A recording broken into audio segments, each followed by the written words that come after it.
اهلا بيكم مشاهدينا الكرام، السلام عليكم ورحمه الله وبركاته مع اخبار الكره المصريه مع الكابتن جوارديولا العرب. نبدا اول حاجه باخبار النادي الاهلي.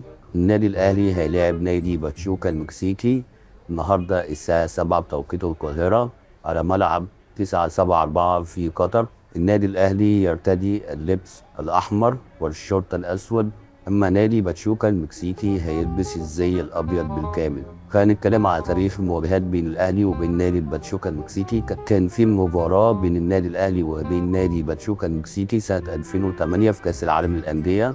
النادي الاهلي وقتها خسر 4-2 بسبب انهيار لاعيبه النادي الاهلي. النادي الاهلي كان ساعتها متقدم في الشوط الاولاني 2-0، ولكن الفريق انهار في الشوط الثاني، وقدر نادي باتشوكا ان هو يرجع في النتيجه 2-2 ودخل على الوقت الاضافي، ونادي باتشوكا قدر يسجل هدفين في الوقت الاضافي ويتاهل على حساب النادي الاهلي ساعتها 4-2. خلينا نتكلم على اخر 5 مباريات لعبها نادي باتشوكا المكسيكي. نادي باتشوكا المكسيكي لعب 5 مباريات، خسر 3 وكسب 2، يعني الفريق ماشي بمستوى متذبذب. خسر 3 مباريات في الدوري المكسيكي وكسب مباراة واحدة بس في الدوري المكسيكي. المباراة الأخيرة اللي هو لعبها أمام النادي البرازيلي فاتت كسبها 3-0، وإن شاء الله النادي الأهلي يقدر يعدي المباراة ويوصل للمباراة النهائية أمام نادي ريال مدريد الإسباني.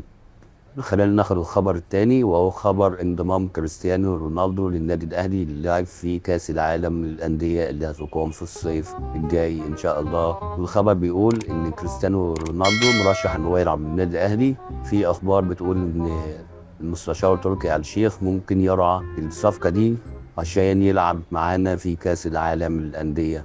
والصراحة الفريق عايز صفقات قوية عشان يعمل نتائج إيجابية في كأس العالم للأندية. ومن وجهة نظري إن النادي الأهلي يرجع تاني أحمد عبد القادر ويرجع أليو ديانج ويجيب محمود حسن تريزيجيه. بس كريستيانو رونالدو لو هيجي يلعب هيلعب 6 شهور ويرجع السعودية تاني.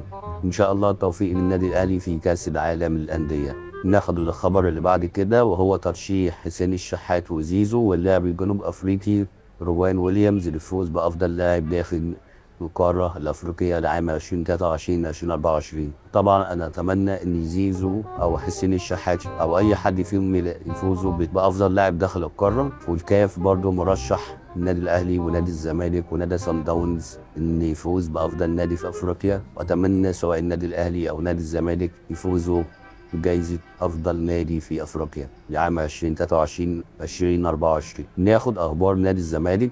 زي ما كلنا عرفنا ان مدرب نادي الزمالك جاله عرض من نادي الفتح السعودي وشد على السعوديه زي ما بيقولوا. نادي الزمالك النادي الوحيد ان المدرب اللي بيجي فيه ممكن يقعد وممكن يمشي، مش مستقر زي النادي الاهلي او باقي الانديه. طبعا في اسباب. السبب الاولاني هو عدم الاستقرار المالي لنادي الزمالك. طبعا زي ما كلنا عارفين ان نادي الزمالك فيه ازمه ماليه كبيره، وان المدرب الاخير جوميز قبل ما يمشي ما كانش خد او قبض 3 شهور. كل شويه النادي حد يرفع عليه قضيه من اللعيبه اللي سابت النادي ومشيت، وتبص تلاقي اللاعب كذا ليه 2 مليون دولار ولاعب علان وفلان. وحتى المدربين، المدرب بيمشي بيرفع قضيه على النادي وتبص تلاقي طلب 1 أو 2 مليون، والا كتير هيفي على النادي علشان يضم لاعبين جداد من الفيف. المشاكل الماديه ومشاكل اللاعبين اللي كان سببها مجلس الاداره السابق هي السبب الحقيقي اللي بتخلي اي مدرب يسيب النادي ويروح يدرب في السعوديه او اي مكان تاني. خلينا ناخد بعض الاخبار الاخرى. في ابراهيم عادل في لقاء تلفزيوني بيقول ان الاحتراف في نادي فتاف الاسباني ما كانش هيكون